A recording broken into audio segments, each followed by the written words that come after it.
Good morning, everybody. It's Tom Christie back in the carving shop, and this will be session 3 of carving a hen shoveler. In the previous sessions, we got things cut out.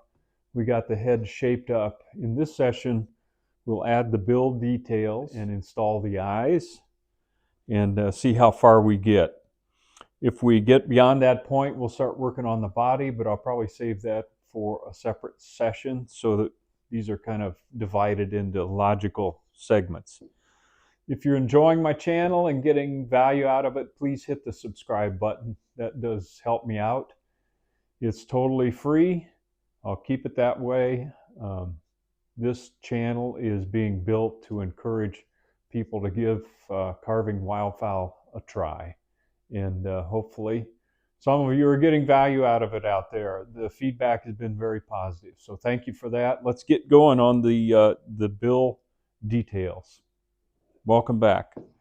All right, before we get carving, I want to do a little layout work. You can see the nail on a shoveler is relatively small compared to some other species.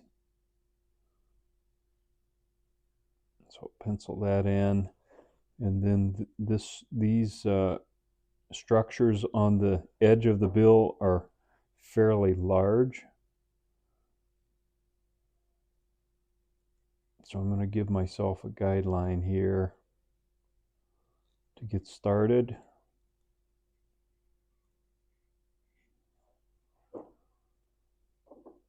And then hopefully you can see this in the downward light. There's a little bit of a ridge down here. And so we're going to want to remove a little material in this area so that we can create this ridge down here for some details. So I'm going to pencil in a little bit of a guideline here. That kind of fades out as it goes forward. Not the best guideline there, but you get the picture. So I want enough material left in this area that I can put in that additional ridge or the separation line between the two ridges. And then that'll fade out up here as it tucks under the front of the bill. But we'll add that detail later. Right now I want to take a little material out of this area to create a raised ridge along this edge. And we'll get these carved in. All right, I want to start with this cone-shaped ruby bit. And I want to relieve this area just above the ridge on the lower edge of the upper mandible here. So I'm creating a little bit of a relief here so that that ridge is raised and catches a little light from above. And then I'm rounding that so it's just a nice soft transition. We don't want a hard edge there. And I'm blending that into the rest of the upper mandible here once we take some material out.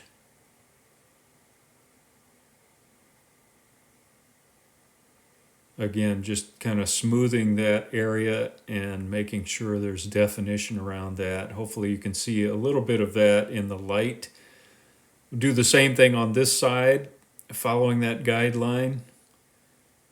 Just using the edge of the bit to cut a bit of a trough there and then removing material above that area with the side of the bit. And then going back to soften and round the upper edge of that ridge. So you can see it there.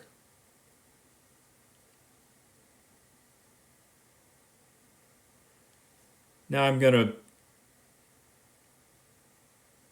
roll up a little piece of 150 grit sandpaper here and use the edge of that to sand that area and soften everything so it really blends into the surrounding areas. And I'm taking out any grinding lines that are left from the ruby bit and just cleaning that area up before we move on. So I'll get that cleaned up on both sides here, and then we'll come back. All right, now I want to use this very small cylindrical ruby bit and cut in the nail here. So I'm going to start by just cutting a groove in the perimeter around the nail and then rounding the nail itself, cutting that groove with the corner of the bit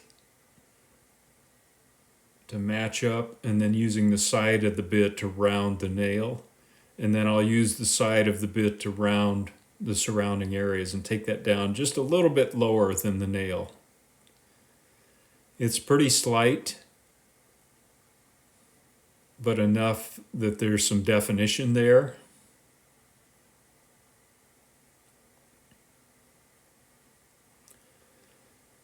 Now I'm going to cut in these grooves on the structure around the end of the bill here. Just following my guideline and cutting a groove first. And then, similar to what we did on the nail, I'll use the side of the bit to smooth things up and down from that point. So I'm taking a little material off above that ridge with the side of the bit here.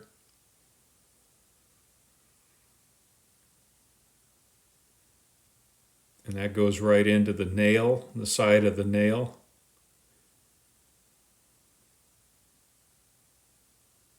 And then flipping that over and rounding from the groove down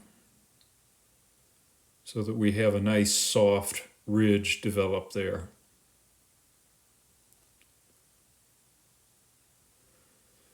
I'll do the same thing over here, so we'll jump ahead a little bit. Okay, I've got that side pretty well developed as well. And I'm just looking at symmetry so that these are, they look the same from side to side.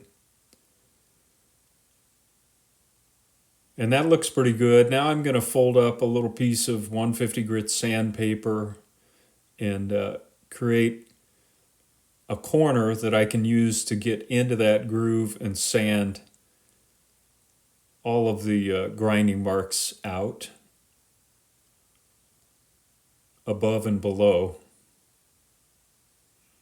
and blend everything into the surrounding area so everything is nice and smooth. Same thing on the nail, going around the perimeter of the nail. And I'm going in both directions here.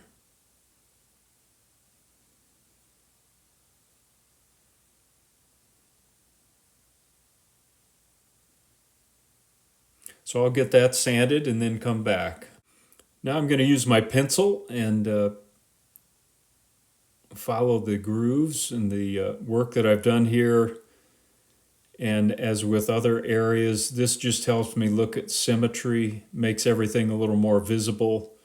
And it also helps define where I still need to work to clean up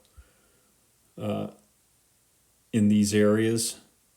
I want to make sure everything is symmetrical from all angles. I'll keep sanding and then come back. Okay, I also use this little pin vise with a little ruby bit, a flame-shaped ruby bit, and this is really helpful to get that point down in these creases and just clean up any residual wood that's down in there that, as you're going through different grain, sometimes it gets hard to clean things up, so this really helps.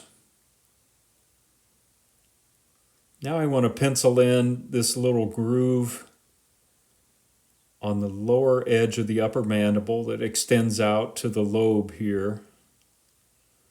And this will kind of split that raised area that we carved in before. And I'll use my knife to do just a light score, following my guidelines very carefully. And it gets a little heavier out here near the end of the bill.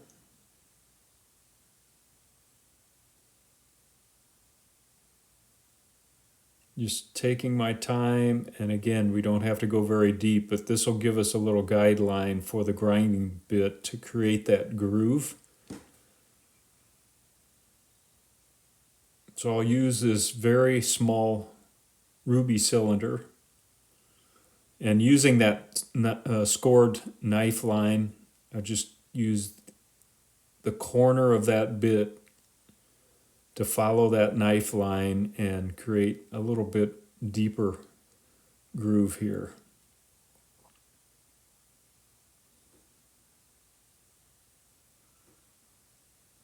Kind of hard to see here, but I should give you a better look at it in a second. And it kind of fades out up here under the tip of the bill, right under these other structures that we've carved in.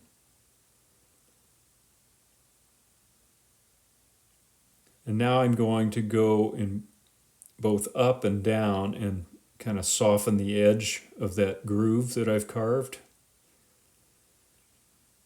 I'll use my pin vise, run the tip of that ruby flame bit through the groove and just kind of clean everything up, and then finish the job with a corner of a piece of sandpaper. Make sure everything is nice and round and no grinding marks or tooling marks left.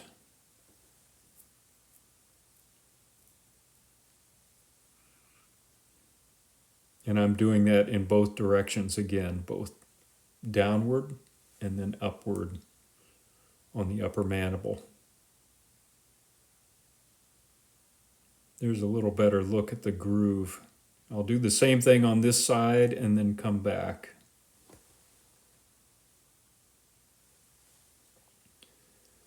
Now I want to work on the nostril enclosures, and I'm using my dividers here to get those located on both sides.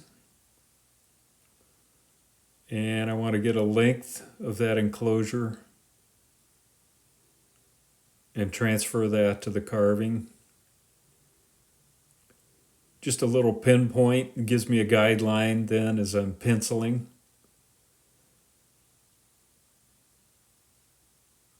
And you can see these kind of angle in, so I want to make sure I sketch them that way. They angle in closer to the center line as they approach the front of the bill.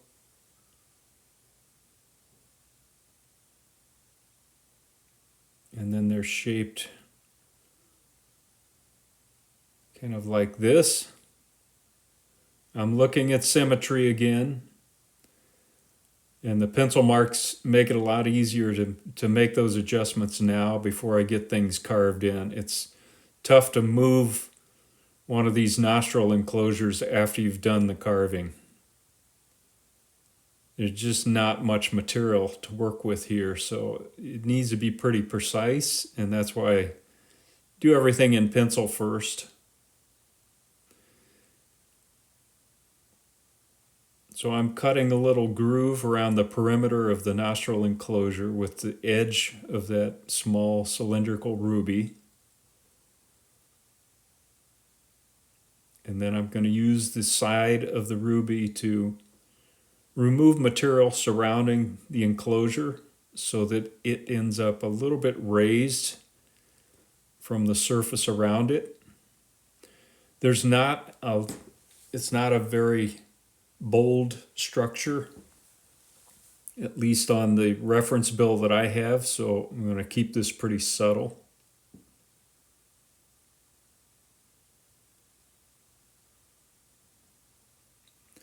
It's a little difficult to see in the video here, but you can see I've got that one kind of defined. I'm going to do the same thing on this side.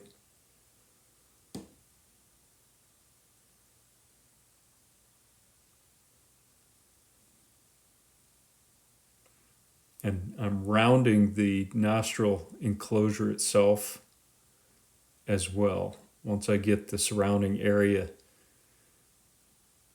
cleaned up.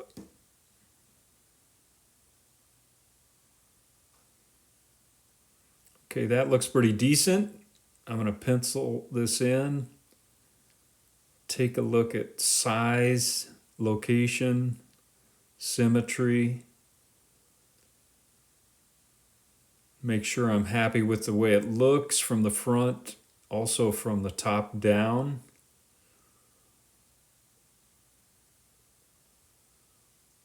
That looks pretty good. So I'm going to shift now to a little flame-shaped ruby bit.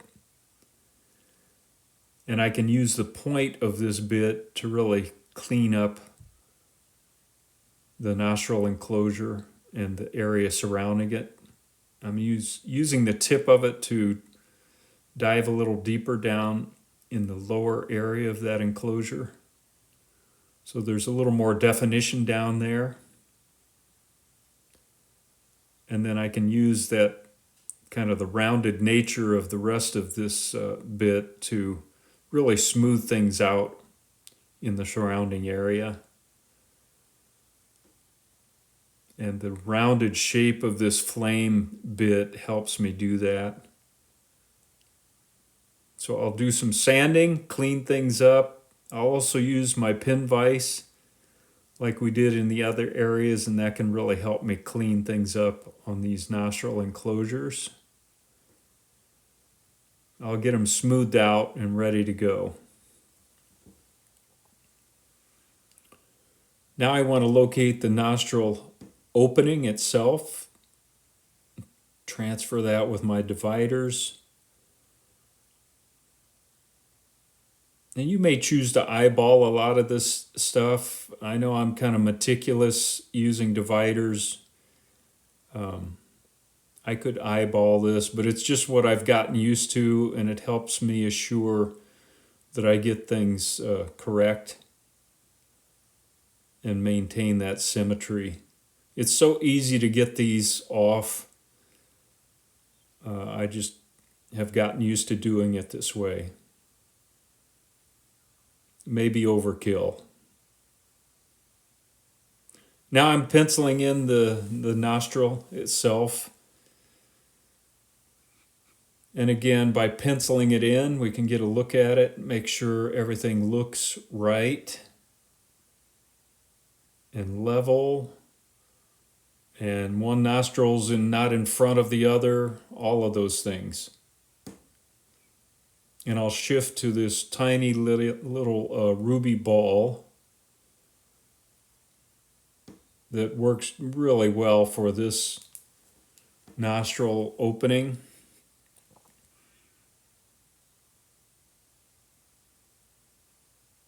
And this is very meticulous work, so you need a steady hand because a little slip here would create some rework. So I'm just going at this slow, defining each end of the nostril and then opening it up a little bit. And I don't go too deep on these. Again, this is going to be a smoothie, decorative smoothie paint job. So I'm not trying to do a fully decorative bill here.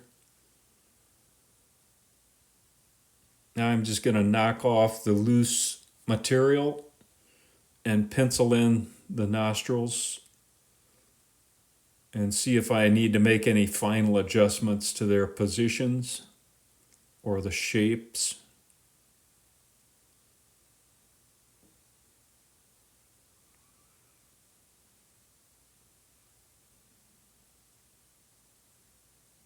Do some sanding to clean things up a bit and get a better look at it. It does look like I could make some minor adjustments. I'll get those done and then come back. Now I want to create this little groove between the nostrils. And I'm going to use this little cone-shaped bit and just use the tip of that to create just a very subtle groove from the notch forward and take this down on the center line between the nostrils. And that's really about all the depth we need there. It's pretty subtle, but I'll do some sanding. And I've got a little ball ruby in my pin vise, and this works well for this type of area. Before I do some final sanding, this helps me get things shaped up. You can see the little shadow cast there, and that's about all we need there. All right, now I want to work in this area, in this lower mandible. I want to create a little bit of a step down here, or a ledge. And I'm going to carefully score that with my knife on both sides.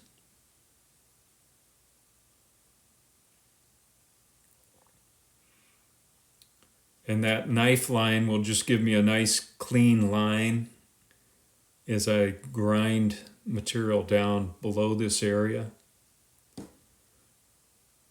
So I'm using my little 1/8 inch ruby bit, using the side of that and taking that area down below just ever so slightly down, so there's a little bit of a shadow cast. There's a better look at it. So this is pretty subtle, but this will help form the lame that I'm going to use the burner to put in. But these are so characteristic of the shoveler.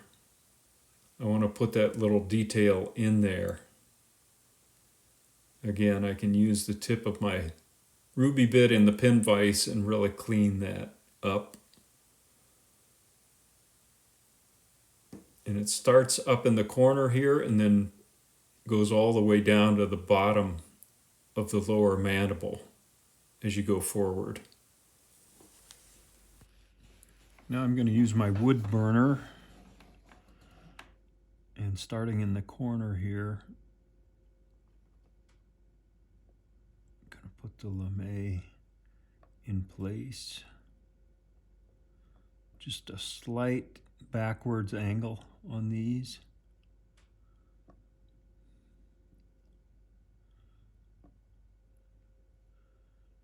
And this will give us some nice texture to work with in the painting process.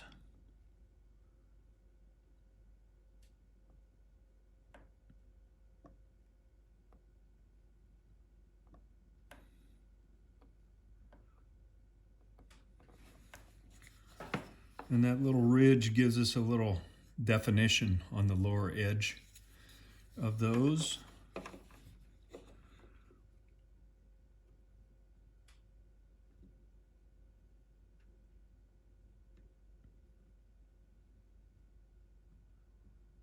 I'm burning pretty hot here. You could grind these in as well. I just find that the wood burner does a nice job of giving me a consistent line and makes pretty quick work of this detail. You can see these kind of start to disappear as they approach the junction between the upper and lower mandible. All right, get that in camera so you can see it. Good. Now let's do some bill wrinkle details. Put a little padding down here to protect the head now that I have it sanded. I don't want to do any damage to it. I'm going to start in the front of the nostril enclosure, and I'm using this little embossing tool to put in some wrinkles. Going to do the same thing down here, coming away from the face. Put some variety in here in the angles.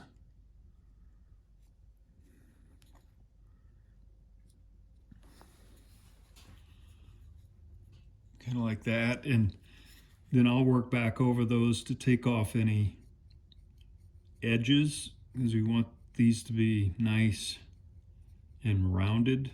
You can do that just by going back over them and doing a little more embossing of the edges. I'm going to do some up here, coming out from the notch, kind of radially, like this.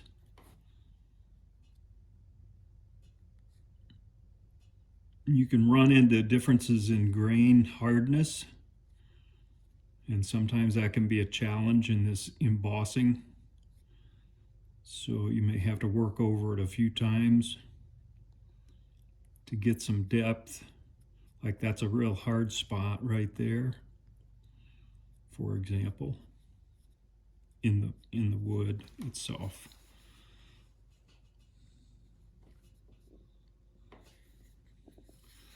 And then I'll do a few wrinkles coming out of the nail going back.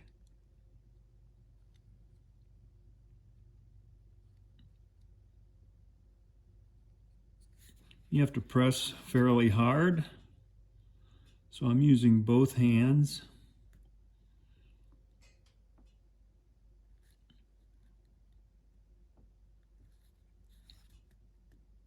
Try to get a nice clean job. So making those a little deeper as they approach the nail. So I'll do the same on the opposite side to finish that up. Now we can get the eyes installed. Use my dividers and get a measurement from the tip of the notch here to the front of the eye. Get that located on both sides. I'm going to use a 10 millimeter eye. So I'm going to use my circle template.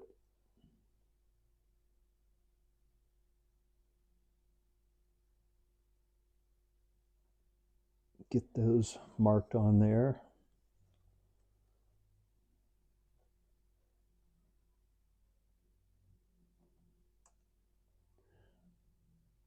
And then before I cut the eye openings, take a look from the front.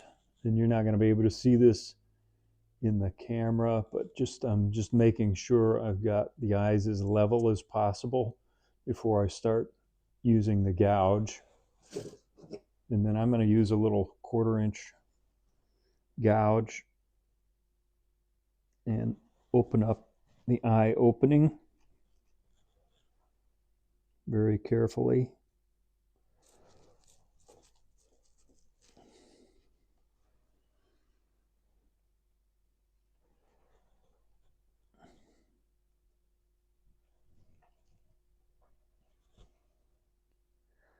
If you hear heavy breathing, I apologize.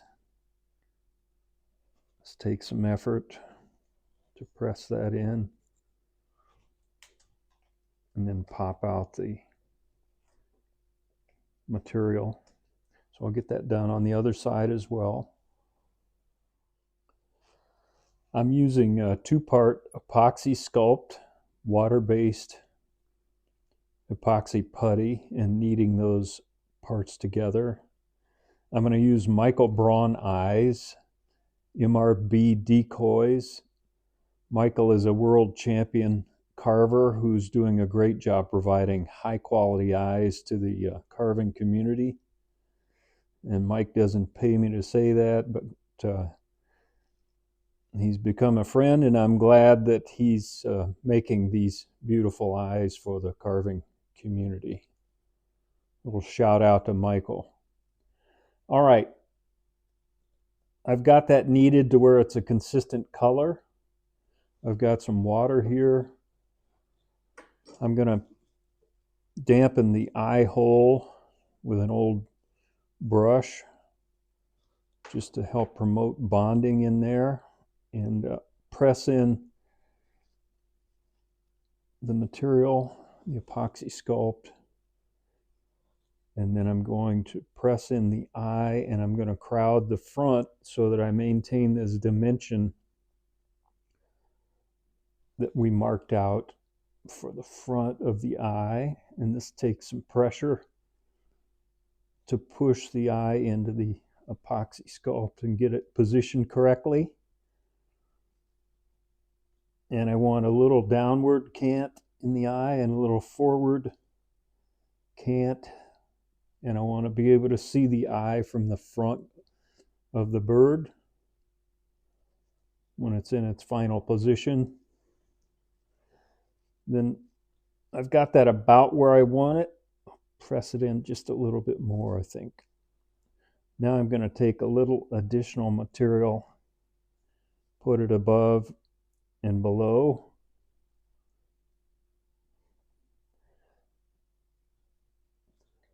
Kind of press that into the surrounding wood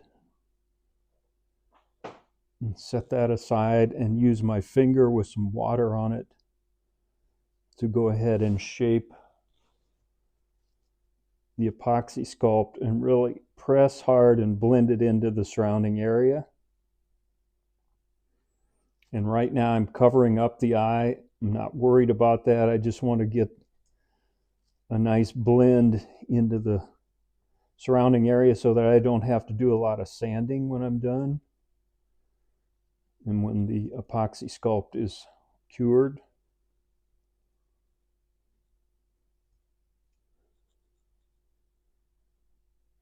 And this just takes some time to get a nice blended area. Then I'm going to take an old brush, if I can find it, that's kind of loaded up with epoxy over time, but it's become a nice sculpting tool. And I've wet that, and I'm just going to use it to begin to open up material around the eye and move material away from the eye, and then use my finger to ferre that out into the surrounding area in both directions. I'll keep doing that, begin to shape this eye into that characteristic almond shape. Narrow in front and back a little bit, and wider open in the middle.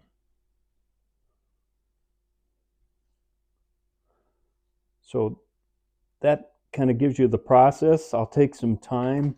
I've got a few other brushes here, too, a little sharper point on this one, and I can use it in similar fashion to refine the eye opening and really begin to shape up the eye.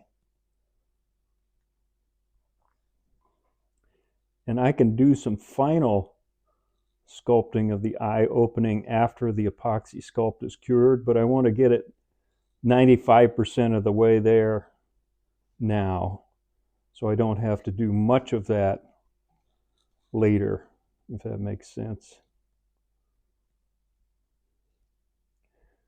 And I want to make sure the pupil is fairly well centered so that I don't get the eye off track or it looks cockeyed or kooky.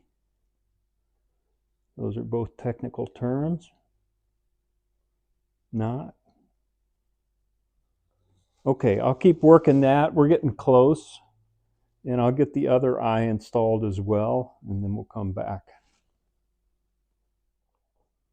There's just a quick look at the head with the eyes installed and the bill detailed. Now we'll let that set overnight, and we can finish up the head. Right, that's a great stopping point for session 3. We've got the head complete. I'll let that epoxy sculpt cure overnight, and then we can do some cleanup around the eye and get the head completed in the next session. In session 4, coming up, we'll really focus on rough carving the body and getting it shaped up This bird is going to have some speculum out, so we've got a little detailed carving to do on the body as well. Until next time, Tom Christie signing out. I hope you're having fun with your carving. I am. And see you next time.